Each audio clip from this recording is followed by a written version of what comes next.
Quem de nós nunca errou? Quem de nós sempre tomou a melhor decisão? Quem de nós foi avaliado e depois de uma avaliação, unanimemente disseram que nós éramos totalmente coerentes?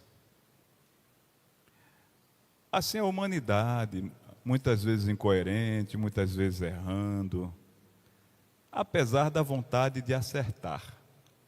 Quando nós olhamos para qualquer personagem na Bíblia, tenha certeza que aquele personagem tem algo que revela a nossa própria vida, que de alguma forma nos faz olhar para uma parte de nós, seja ela uma parte boa, consagrada e santa, ou uma parte que ainda precisa ser trabalhada. Na caminhada da vida a gente passa por momentos que podemos chamar que, por estarmos perdidos, sem orientação, longe do ideal, estamos na escuridão. Há momentos quando a gente se afasta da luz do pleno saber de Deus, e aí caminhando com as nossas próprias iniciativas, digamos assim, caminhando com nossas próprias pernas, a gente acaba tropeçando, a gente acaba errando. É muito bom quando a gente consegue, depois de um tempo, consertar. É muito bom. Nem sempre as pessoas conseguem consertar. Hoje nós vamos fazer uma reflexão olhando para a parábola do filho pródigo e analisando em que esta parábola pode trazer para nós alguma advertência, alguma orientação, algo que possa edificar as nossas vidas. Antes, gostaria que vocês permanecessem assim sentados como estão, e eu vou orar mais uma vez. Oremos. Bendito sejas tu, eterno nosso Deus, Rei do Universo. Te agradecemos, ó Senhor, pela tua misericórdia, pelo teu amor, e te pedimos em nome de Jesus, Senhor, perdoa os nossos pecados, especialmente os meus. Perdoa, Pai, aquele pecado que nós conhecemos e aqueles que nós não conhecemos. E perdoa-nos porque não admitimos muitos que praticamos. Que o teu Espírito, ó Senhor, ocupe cada lugar neste santuário, que ele esteja em nosso coração, trazendo luz ao nosso entendimento, para que possamos, ó Senhor, receber de ti a mensagem que precisamos para a nossa vida. E quanto a mim especialmente, Senhor, eu te peço, em nome de Jesus, que eu não atrapalhe a entrega daquilo que tu queres que todos nós estejamos recebendo. Que eu seja, ó Senhor, o teu servo, um canal de entrega com o mínimo de interferência possível. E que brilhe, ó Senhor, o teu santo nome. Em nome de Jesus. Amém. Há alguém aqui não lembra, nunca leu ou não sabe do que estamos falando quando a gente fala sobre a parábola do filho pródigo? Se temos alguém que nunca leu, que não conhece a história, faça esse sinal. Eu não vejo ninguém fazendo esse sinal. E dou graças a Deus porque as 2 cirurgias deram certo. Eu estou enxergando muito aqui. Isso aqui é tamanho 12, para mim parece 80. Eu estava usando tamanho 18 para poder enxergar. E não vi ninguém fazer esse sinal. Significa que é um texto muito comum para nós. Então, em favor do horário, eu nem vou ler a parábola. A gente vai comentar sem fazer a leitura. Mas pode ser que alguém que esteja nos assistindo não tenha familiaridade, então eu vou explicar brevemente que é aquela história que Jesus conta sobre um pai que é constrangido a distribuir a sua herança entre os filhos, porque um deles pediu que antecipasse a distribuição. E que logo depois disso, em pouco tempo, o mais novo sai, leva sua herança, estraga, vive lá se entregando às farras, vai até o fundo do poço, que é uma expressão nossa, vai ao constrangimento de cuidar de porcos, e para um judeu cuidar de porcos seria a pior coisa, a pior humilhação. Ele tenta comer a comida dos porcos, totalmente humilhado, e quando ele precisava do melhor, só davam a ele o pior.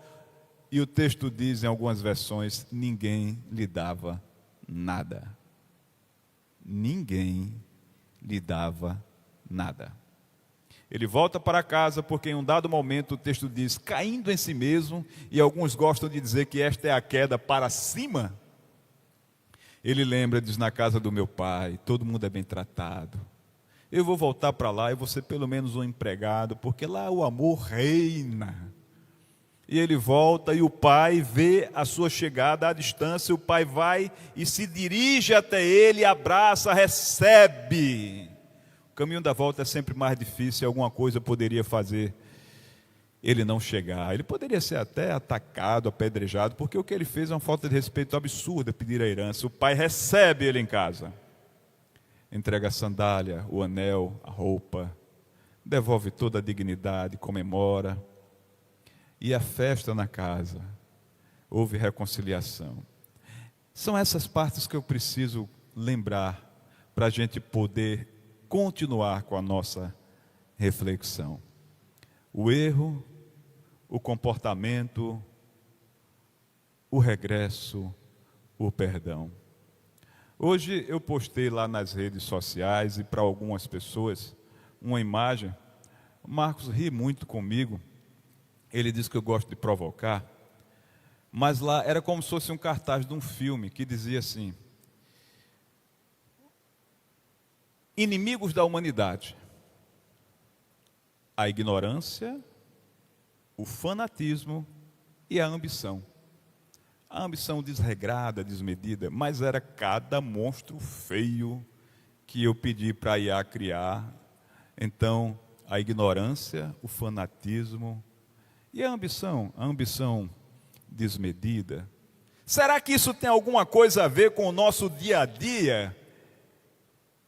E olhando para este filho, nós podemos ver alguma coisa de semelhança? Será que há dentro de nós o impulso para estes comportamentos ou não? Eu, quando vejo essa situação do pai na parábola, eu sempre penso no seguinte cenário. Gente, é bom lembrar que a parábola é uma história que pedagogicamente o Senhor Jesus criou para ensinar. Que ninguém caia no golpe de visita para Israel para conhecer a varanda da casa do filho pródigo e dizer onde estava o pai numa cadeira de balanço, porque há quem pense que aquilo é uma narrativa de algo que aconteceu. Há alguns meses, conversando com uma pessoa, ele era tão, qual palavra eu posso dizer? Era tão pouco conhecedor da Bíblia, que quando eu comentei sobre a parábola, ele não sabia o que era parábola. E comentei sobre a história do filho pródigo, e eu disse para ele, você sabe que isso é uma história, ele não aconteceu. Ele virou para mim e disse assim, você está dizendo que a Bíblia tem mentira? Eu disse, não, meu irmão, eu estou dizendo que aquilo é um exemplo que foi contado e há quem pense que ele existiu. Aquele é um exemplo maravilhoso que na pedagogia de Jesus ele explicou, né? Então eu imagino um lar em que o pai vê os filhos se desentender a ponto de um deles dizer assim, eu vou embora, me dá o que eu tenho, que eu vou embora. Começa pedindo no hotel, ele pediu e depois vai embora. Então ele já planejava. Ele não pediu, deu um tempo longo e foi embora. Não, ele devia estar pensando, eu não aguento mais, eu vou embora, então vou logo pedir o que é meu e vou embora. Curioso é que o que fica em casa, que condena a atitude, não fez nada, né? Ele aceitou a parte dele também. Ele pode dizer, não pai, a dele ele leva, a minha fica com o senhor. Quantas vezes dentro da nossa casa nós temos dificuldade na gestão dos conflitos?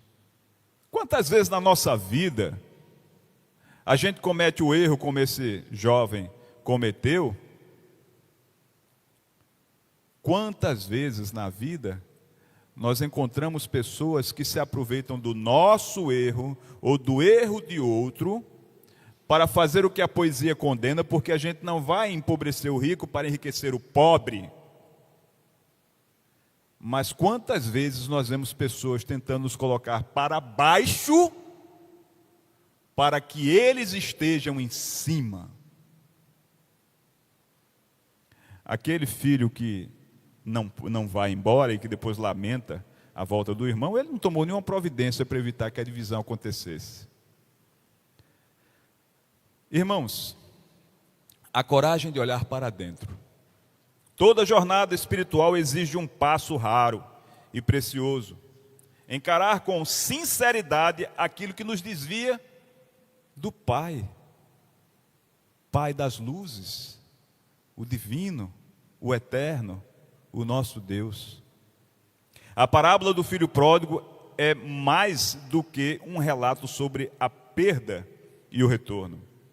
É um espelho espiritual que revela 3 inimigos sutis, antigos e persistentes, que atravessam séculos e continuam moldando e destruindo caminhos humanos.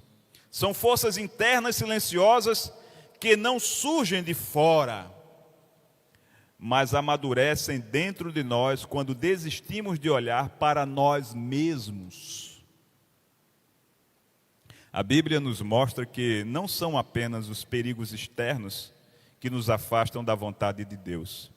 São também as sombras internas, a ignorância que nos impede a aprender, os vícios e paixões que distorcem o nosso caráter e o afastamento espiritual que nos deixa sem direção. Mas também nos mostra uma verdade surpreendente. Deus sempre abre caminho de volta. Sempre. Não há um relato bíblico em que Deus desista de nós. Ele sempre cria uma outra alternativa. Deus mandou acabar com tudo para começar de novo. Ele não desiste da humanidade. Ele pode fazer alguns ajustes em algumas gerações, mas ele não desiste da humanidade. Assim como Davi orou: cria em mim, ó Deus, um coração puro e renova em mim um espírito reto. Hoje veremos essas 3 sombras e 3 renovações na vida de um único personagem, o filho pródigo, que caiu profundamente, mas também renasceu profundamente. Das coisas que eu imagino Deus dizer à humanidade, ou a cada um de nós, assim, usando a criatividade,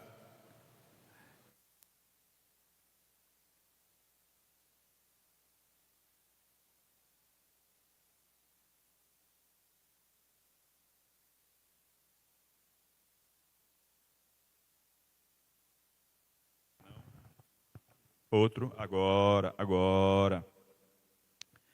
Eu imagino Deus falando para nós, para alguém, para todos nós, para cada um de nós. Não é a queda que define você. É o passo que você dá depois dela. Percebe? Cair, qualquer um de nós cai.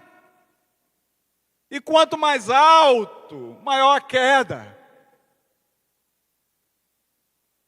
Mas e depois? O que é que vamos fazer? Não é a queda que nos define. É o passo que damos depois dela. Vocês se lembram como era quando vocês estavam aprendendo a andar? Eu não me lembro. Mas olhando para os meus filhos quando aprendiam a andar e qualquer outra criança, eu imagino que foi do mesmo jeito. Dava um passo, caía, levantava, dava outro, dava um passo, caía, levantava, dava outro, mas eu sempre conseguia dar passos a mais depois de um tempo. Não foi a queda que definiu a minha vida. Foi o que eu fiz depois dela. Eu decidi continuar tentando, caminhando, e caminho até hoje. Louvado seja o Eterno. Não é o nosso erro que nos define. É a nossa atitude. É como nós agimos depois que descobrimos o erro. E admitimos esse erro. Quando olhamos para dentro de nós e admitimos os sentimentos que não são adequados e estão no nosso coração. E a gente decide mudar para melhor. Primeira sombra, a ignorância cega. E cada movimento na vida desse personagem é um milagre que acontece. O filho pródigo não caiu porque era mau. Caiu porque era ingênuo, impulsivo. E ainda não compreendia o valor do que possuía. É a ignorância que nos cega. As pessoas às vezes têm tudo e não entendem o valor do que têm. E tratam como se não valesse nada. Imagina que lar aquele filho tinha.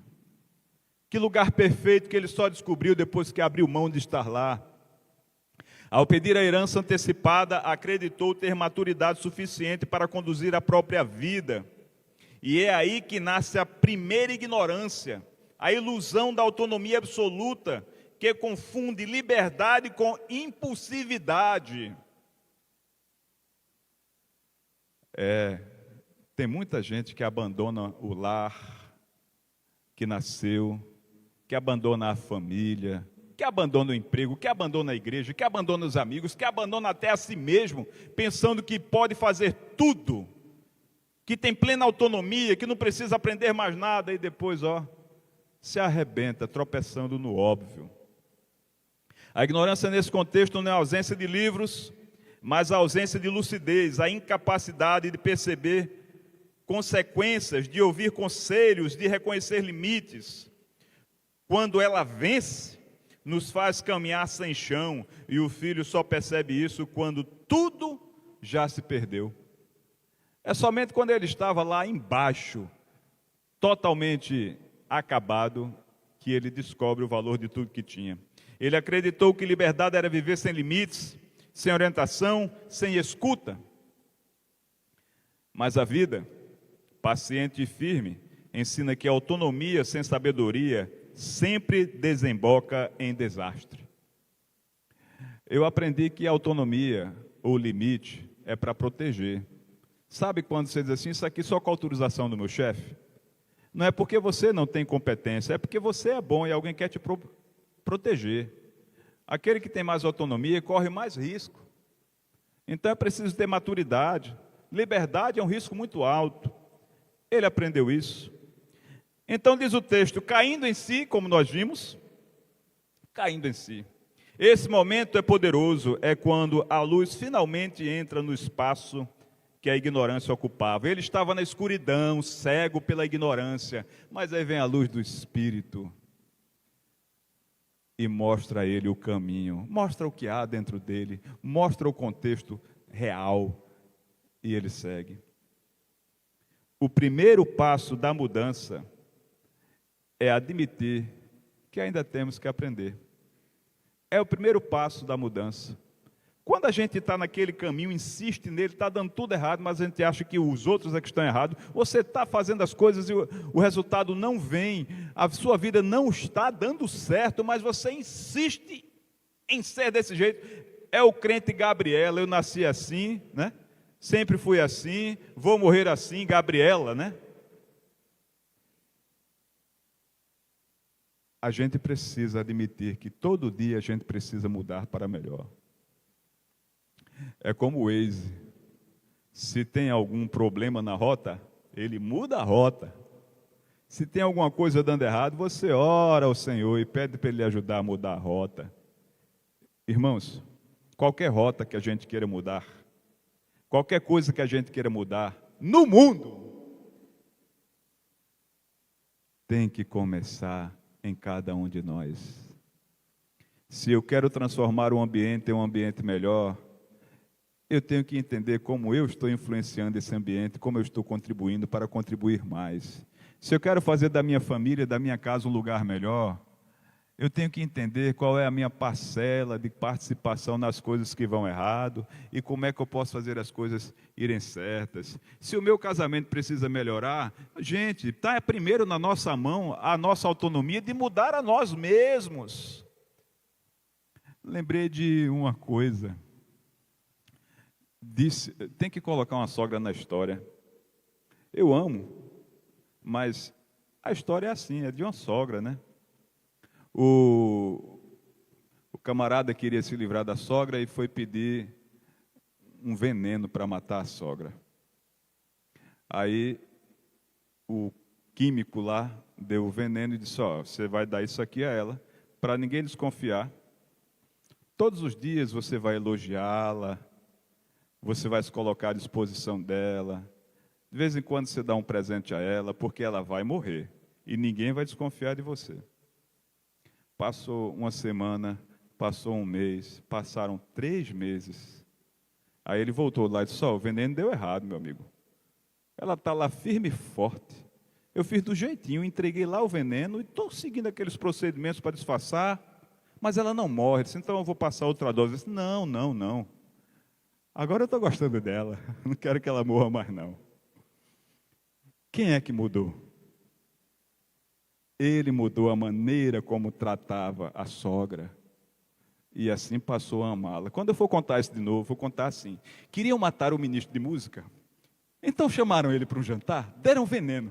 Mas aí eu comecei a chegar cedo para o ensaio do coral. Eu comecei a não faltar. Quando chovia, eu dizia: olha, eu não estou nem abrindo a boca por causa do frio, porque eu quero cantar. Eu divulgava a cantata, eu trazia as pessoas para disfarçar, porque eu dei o veneno a ele. Depois eu dizia assim: estou achando ele até bonito agora. Gostou, Sérgio? Ficou melhor esse? Eu vou pregar outro dia e vou usar esse mesmo exemplo, tá? Quando a gente muda para melhor, há uma chance muito grande do outro mudar também. Eu falei da primeira sombra e agora vamos para mais uma sombra. As paixões e vícios que nos escravizam. Ao deixar a casa, o filho mergulha em excessos. Não são apenas escolhas ruins, mas paixões desordenadas que começam a moldar seu caráter. Vícios não são apenas substâncias, são fixações. Tudo aquilo que promete alívio rápido, mas devolve vazio prolongado. Eles corroem por dentro, tiram o foco, dissolvem o propósito, enfraquecem a vontade. Lembra que eu falei de Paulo querendo que a gente conhecesse a largura, a altura, a profundidade de Deus? Há dentro de nós um vazio que somente Deus vai preencher. Então a gente às vezes tenta preencher esse vazio com coisas que viciam. Viciam porque pedem doses maiores e sempre fica o vazio na sua vida. Não estou falando simplesmente de drogas, da química. Eu estou falando da pessoa que passa o tempo todo trabalhando, tentando ser feliz, mas não vai conseguir ser feliz sem Deus na vida. A pessoa que se entrega talvez aos carinhos, às farras, tentando ser feliz, mas não vai ser feliz sem Deus na vida. A pessoa que se entrega ao estudo, à pesquisa, mas não vai ser feliz sem Deus na vida. A pessoa que se entrega a juntar dinheiro, a acumular seja lá o que for, mas não vai ser feliz sem Deus na vida. Porque há dentro de nós um vazio que os teólogos costumam dizer é exatamente do tamanho de Deus. Exatamente do tamanho de Deus. O que parece vida fácil, logo se revela prisão. A parábola mostra isso com clareza. Os prazeres que começam leves terminam pesados. O filho não perdia apenas dinheiro, perdia-se de si mesmo. Lucas resume esse processo com precisão. Ele diz assim: ali desperdiçou todos os seus bens, vivendo de forma irresponsável. É quando você desperdiça toda a sua honra, toda a sua história, tornando-se irresponsável. Quem era fulano? E veja como ele está. E assim também conosco, é assim também conosco. Vícios emocionais, compulsões, impulsos, carências, relações tóxicas, decisões tomadas sem maturidade, paixões descontroladas sempre fazem a mesma promessa, liberdade, mas entregam sempre a mesma consequência, escravidão. Foi no chiqueiro, entre porcos, que o filho finalmente percebeu: isso não sou eu. Eu posso levantar. É quando Deus nos lembra quem somos e a gente entende que aquele não é o nosso lugar. Aquela queda não é a nossa melhor posição. Nós podemos nos levantar. Então ele declara: eu me porei a caminho e voltarei para meu pai. É o segundo milagre, a decisão moral de voltar a viver. E aqui entra o primeiro aperfeiçoamento emocional, porque existe algo ainda mais profundo que o moral, o vazio espiritual. Quando o corpo cai, dói. Quando a alma cai, se perde. Você cai, o corpo dói com a queda do corpo. Mas quando a queda é da nossa alma, foi assim lá no começo, a queda da humanidade. Foi ali que o pecado entrou na nossa história e nós nos perdemos. Quando a alma cai, ela se perde. A terceira sombra, o afastamento espiritual que esvazia a alma. O afastamento espiritual que esvazia a alma. Essa distância que muitas vezes alguém está de Deus.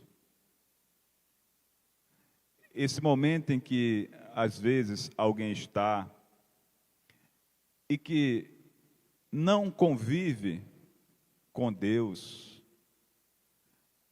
em espontaneidade, procura, em espontaneidade, conversa, em espontaneidade, convivência, porque ninguém consegue se afastar de Deus, Deus está em todo lugar.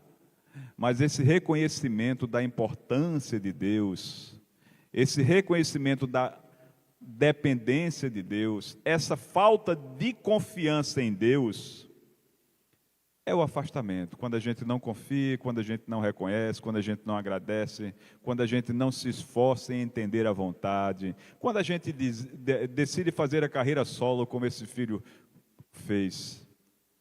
Isso traz um vazio.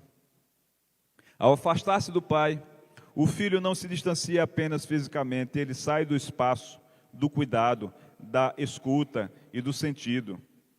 Esse é o afastamento espiritual, vive sem eixo, sem voz interior, sem direção. Sabe quando alguém diz, nunca mais ouvi Deus falar comigo? Eu costumo pensar assim, você não quis, foi entender Deus se comunicando com você. Porque Deus está sempre se comunicando conosco. A pessoa em desconexão. Não se trata apenas de religião, mas de desconexão. Aquele estado em que caminhamos tanto para longe que já não sabemos mais quem somos. Estamos tão afastados por nossa própria decisão, estamos tão afastados dos caminhos de Deus, que nem lembramos mais quem somos. Somos quem Deus ama. Somos a humanidade para a qual e pela qual Ele entregou seu Filho. Somos aqueles a quem Deus espontaneamente decidiu amar, decidiu perdoar, aplicar a sua graça. Lá no Éden, quando a humanidade caiu pelo pecado, ali Deus poderia acabar com tudo, mas Ele já ali age com graça e permite que a gente continue.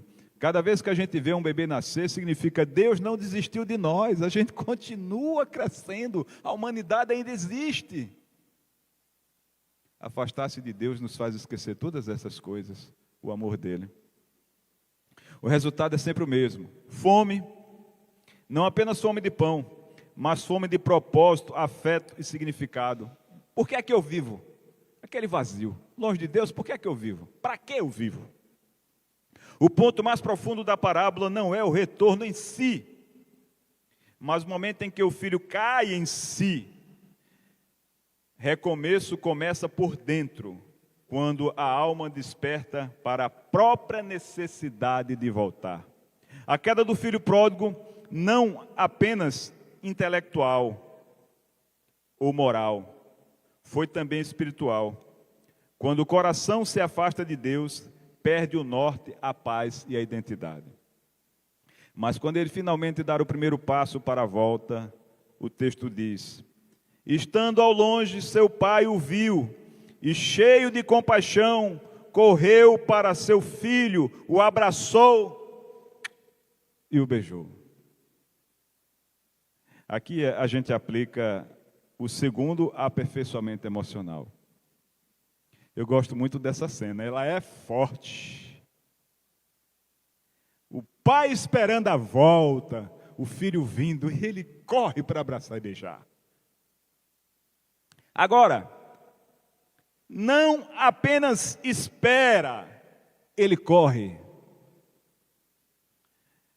Ele vê antes, sente antes e abraça antes.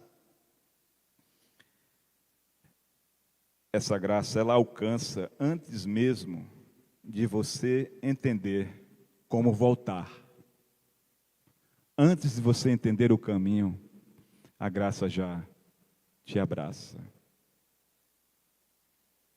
Irmãos, às vezes a gente vai por um caminho estranho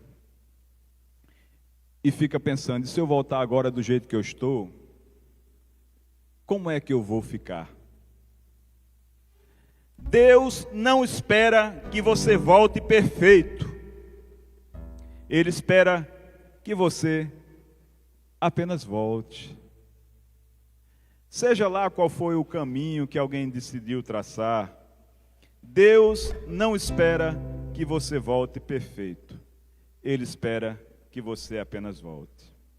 Conclusão: a luz vence em você o que você não consegue vencer sozinho. A história do filho pródigo nos lembra que Deus cura a ignorância com verdade, cura os vícios com consciência, cura o afastamento com amor. E como Davi orou, também nós podemos orar hoje. Cria em mim um coração puro, ó Deus, renova dentro de mim um espírito estável. Nós não somos definidos pelo que fizemos, mas pelo que Deus nos convida, nos chama a recomeçar. Se alguém passa por isso, que o Eterno renove sua mente, firme o seu coração e reacenda a luz que sempre esteve destinada a brilhar dentro de você. Amém.